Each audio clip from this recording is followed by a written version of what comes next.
So I set this channel up because I find things like self-improvement, bodybuilding, brain training, all of this super interesting, and there wasn't much content like this on YouTube or on the web in general, so I thought I'd share it with you guys and hopefully you'd find it interesting.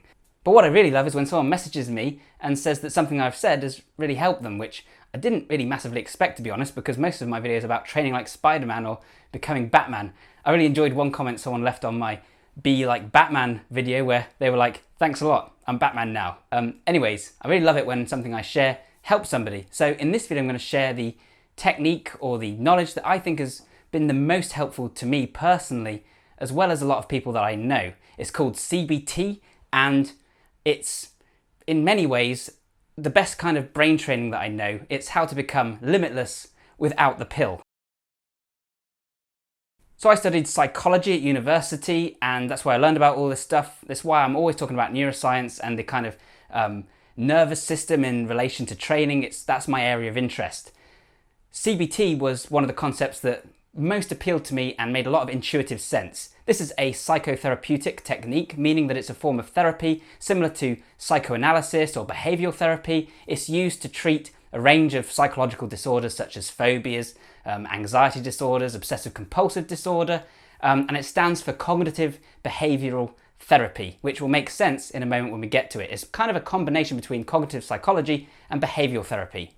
So normally CBT is used to address psychological issues. However, I believe it can be much more than that. I believe it can be used to become better than well. It can be used to increase your productivity, your focus, your concentration, help you get into a flow state, to help you be more positive, to help you sleep better. It's great for overcoming insomnia, to help you get more strength in the gym, more mind-muscle connection, all of these things. And I think it is actually really untapped in terms of its potential, and I'll talk a little bit about some of my ideas in that regard towards the end. But we'll look at it in the context of treating mental illness because that's the easiest way to understand it. So let's say that you have a phobia of heights.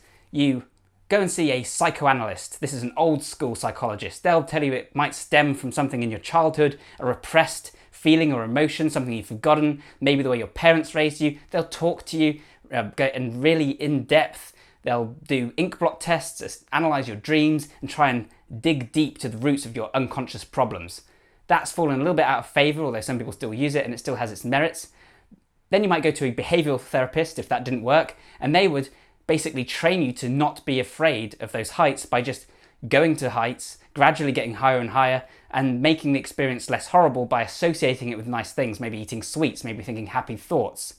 And this would eventually prevent you from being afraid of heights. But it's all about training, it's all about interacting with the world. What CBT says is that it's not just the experiences that cause the phobia, but the way you're thinking about them. And so it's going to try and change the way you think about heights. So let's say that you're afraid of heights. What might be causing that fear?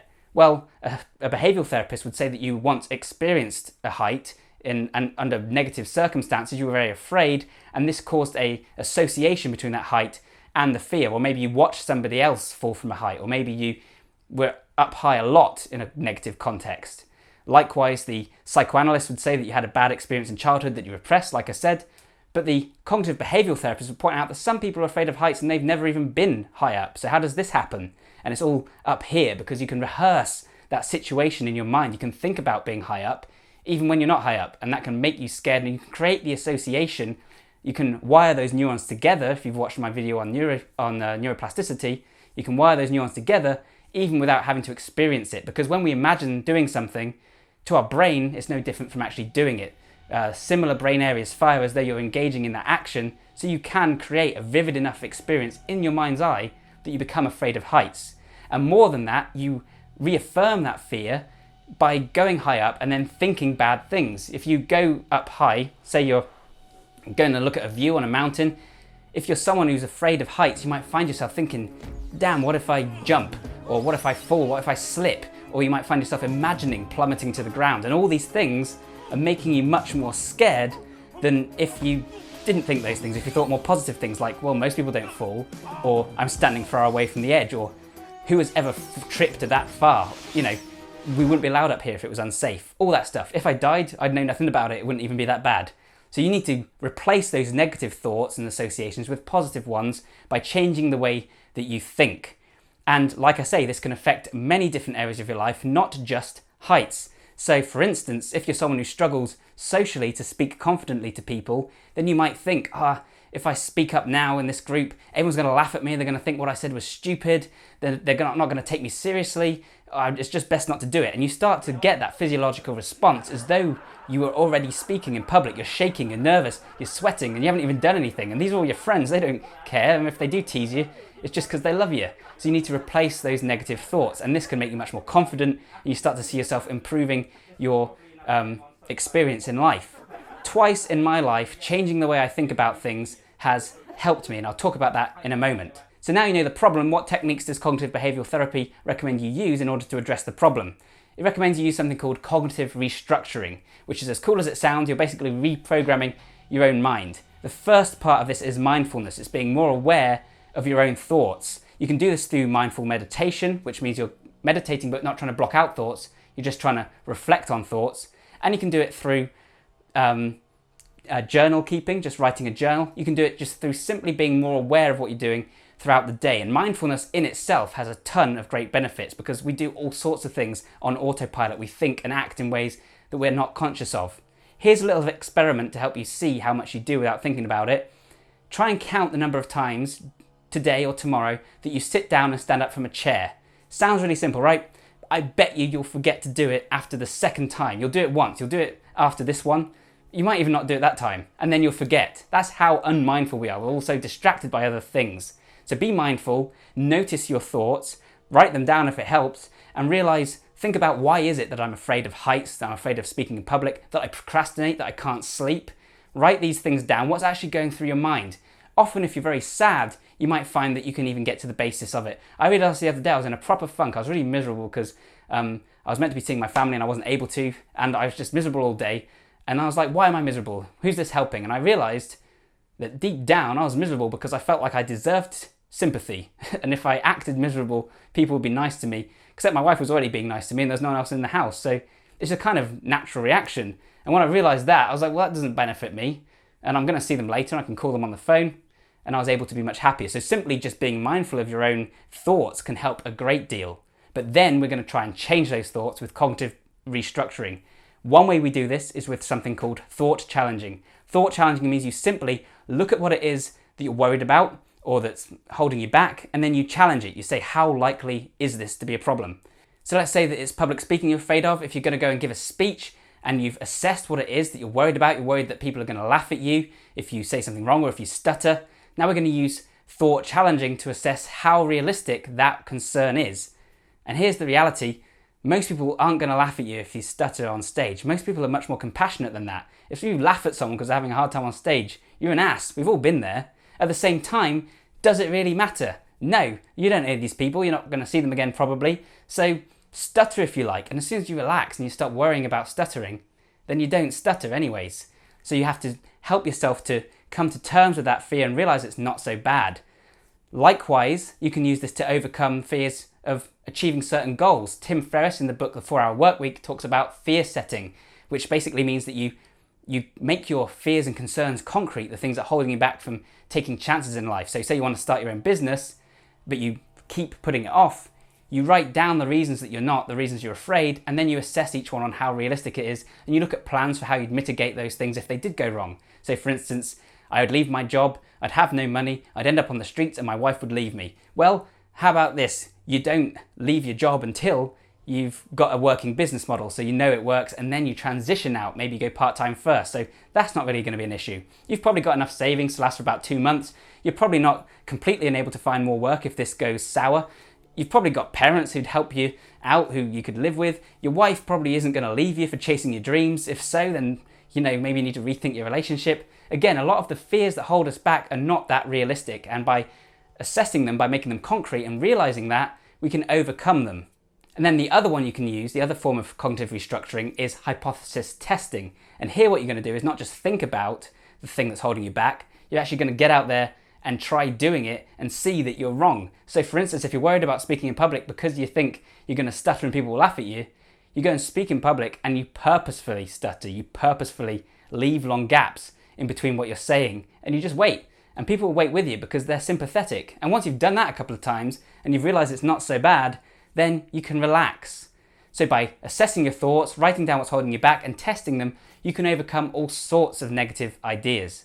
And at the same time, I think it's a good idea to include visualization in this in some regard, because as I've said before, when you visualize something, your brain essentially thinks that you're doing that thing. You light up the same brain areas, and as we know, neurons that fire together wire together. So if you keep imagining falling off something, then of course you create the association that height's dangerous. But if you vividly imagine that you're standing far back from the edge of a cliff or a mountain, then you can become more relaxed and start to remove that negative association. Check out my video on Embodied Cognition to understand just how much visualization can play a role in the way we think. It in fact explains how we understand language even. To me, Embodied Cognition is the missing link between behaviorism and cognitive behavioural therapy, because it explains how simply by thinking something, we're able to create the new associations as though we were practicing them for real. Really, all of this also demonstrates to you just how much of your physiological reaction and your emotions are impacted by your thoughts and not just by what's actually happening and by your visualization. An example I like to use for this is that you're out camping with your friends and you hear a rustling in the bush. You're in the African savannah, so you suspect this might be a lion, a tiger, a snake, something dangerous. What's going to happen? Your heart rate is going to increase. You're going to start sweating. You're going to go cold. You're going to feel nervous, and you're going to have that reaction as though something terrible is happening even before it's happened. You're ready for anything, but at the same time, you're anxious, you're nervous, you're struggling to focus.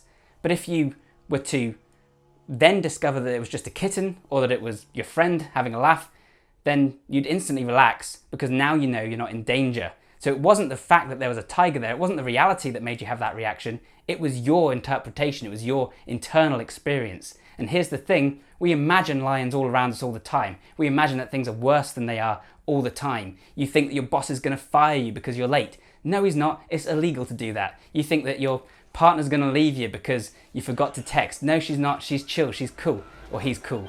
Point is, we overblow these things. We make things worse in our heads, and it makes us less productive, it makes us less focused, it makes us less happy, it makes us less efficient in general. So being more conscious of our thoughts and learning how to control them and change those negative ones can help a great deal.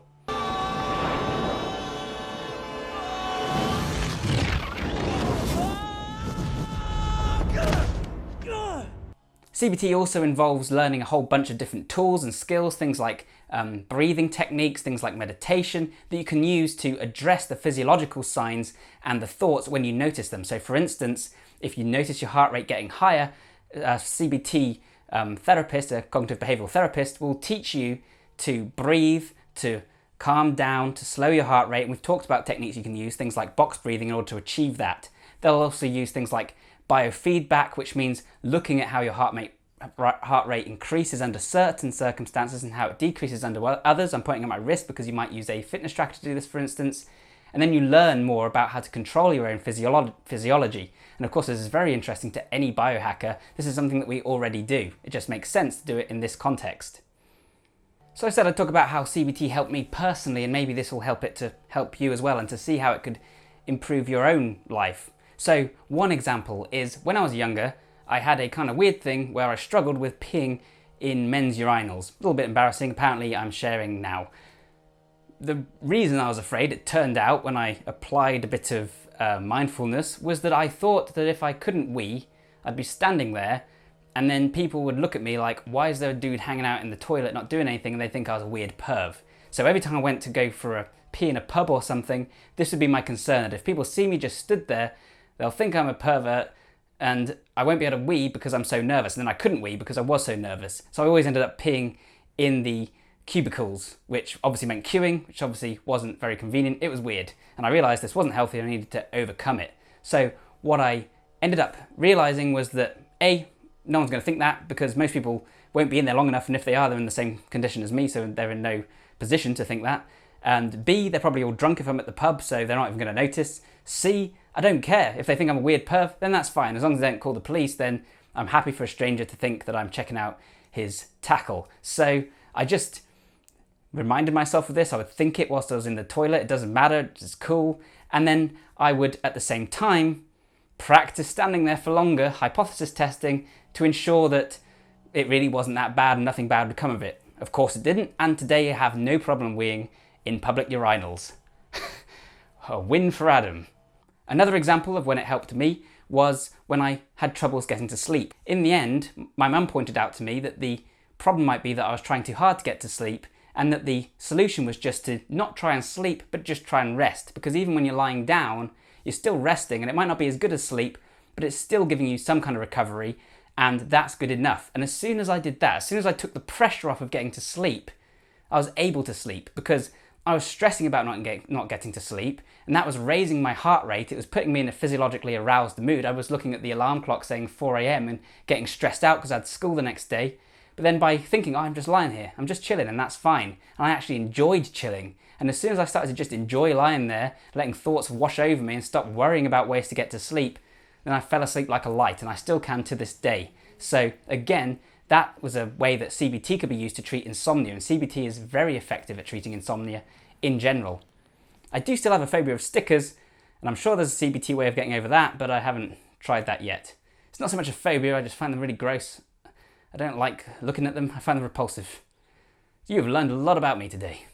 But yeah, and CBT can also be used in all sorts of ways to improve your performance, your efficiency, your productivity. So in a productivity setting, if you keep procrastinating, you might use a bit of mindfulness to try and work out why you're procrastinating, and to, find ways to give yourself whatever it is you're looking for. Maybe you're tired. This is just being more aware of your body. Maybe it's that what you're doing you find boring and you need to find ways to make it more interesting.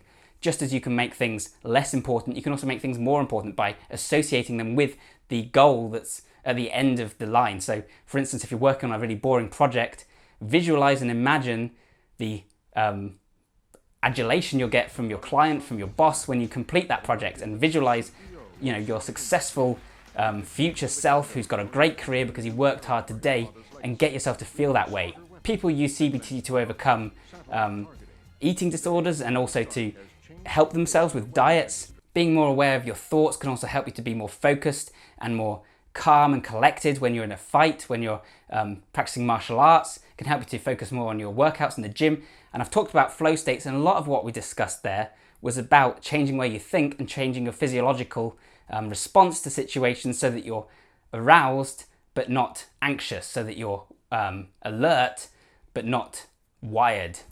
And CBT can also make you more social, more confident, more of an effective networker and entrepreneur. So you'll make you, again, more like Eddie Mora on NZT because you're charismatic and charming and relaxed instead of anxious and nervous. It can help you work towards your goals, as in the example of fear setting from Tim Ferriss. I have a friend right now who's studying a coaching course, helping people achieve their dreams and goals, and that revolves around CBT too. So that's CBT in a nutshell. Of course, there's much more to it than that, and I'll talk about it again in the future, but this was just a quick overview, some ideas, and hopefully it can help you in some aspects of your own life. And of course, if you do find any of this useful and you have a serious problem, then I recommend going to see a cognitive behavioural therapist, and they'll help you through all this. They'll teach you to use it properly. If you did find this video, then please leave a like, please share it around, that helps me out immensely. Subscribe to the channel for more like this, hit the bell button for notifications, and stay tuned because I've got tons more on the way. I'll be talking about how to get your dream job online, how to train like an MI6 special agent, how to accelerate learning and learn more topics, all sorts of stuff, bodybuilding, calisthenics. If that all sounds good, then stay tuned. Thanks a ton for watching, and I'll see you next time. Bye for now. Oh, and guys, I've got an idea for a future Bioneer video, and it's going to be on home bat caves. So a bat cave, in this definition, is either a home gym or a home office that's really cool, that makes you feel productive, that helps you to train. Maybe you've got some cool workout equipment in there, some unique ideas. Maybe you've got a really inspiring home office design. I'm going to be sharing my home office and my gym that I call the Biolab, partly because I'm being forced to move into a different room, so I'll be getting rid of this one. It'd be nice to commit it to memory on film, but I want to see yours as well. So if you guys head over to the Facebook page and share a link to your or a photo to your home gym or your productivity space, or your combined both, and all the best ones, with your permission, I'll share in that video, and we can look at all of our bat caves and come up with cool ideas for home productive workspaces and gyms, and yeah, nerd out like that. So if that sounds cool, then head over to the Facebook page. The link will be in the description. Scroll down until you find that topic. I'll post about that, and that will be there. So again, thanks Sam for watching, and bye for now.